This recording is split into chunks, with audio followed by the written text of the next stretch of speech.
Yes, I suppose, yeah, on the tools side, I think 2025, a lot of people were just using tools, they were testing them out, and it was kind of nice to have. They had no real function, or there was no real application for the business. But I think in 2026, we're really seeing a return of investment on the tools if you deploy them properly.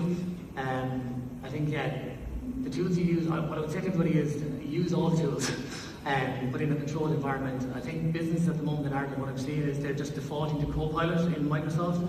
I think everyone should have a division set up with, there's tools. Perplexity, if you haven't used it, it's the number one. My web browser is Perplexity, really. Claude is probably the most phenomenal tool I've ever seen, and it's advancing at a scary rate.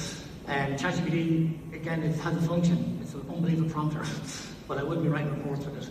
And just to Alessio's point around citation and real-time data, that's where some of the tools like Perplexity and Claude, they give you the source confirmation so we can stand over our reporting, let's say. So everything has a function, but you really should have a development team or an innovation team in-house to do all this testing and then deploy the solutions to the business, depending on what they need.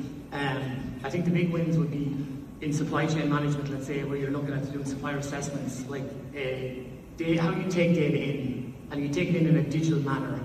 It'll have one stream, it'll go through a workflow, whereas if there's a manual process, you'll have multiple versions of the intake, and then it becomes risky and prone to error. So that's one aspect. And it wouldn't be, don't be overawed with the tools, just, they all function. Just play around with them, and I think you'll be amazed what you can do with them. The next thing is really about, I suppose, risk intelligence. And people are, I suppose, in denial of things, some people, and it's going from the top down that they're saying, oh, we're not using these tools in business, but everyone's used them behind their back, so I think that's even more scary. So what I would do is to business owners is to really promote the tools and use them for whatever needs they have. There's phenomenal savings to be made, I think, in how we run data.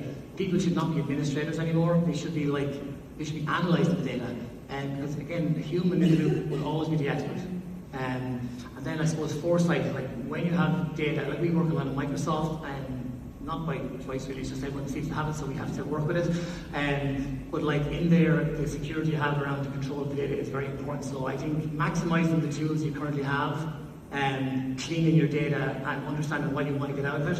And the last thing I would say is, when you're looking at AI and using it, you have to say, what's the end goal? And reverse engineer back the end goal. You do not build up from the bottom down, it's top down. So when you know what you want, reverse engineer it, and I guarantee you won't be a million miles away from finance.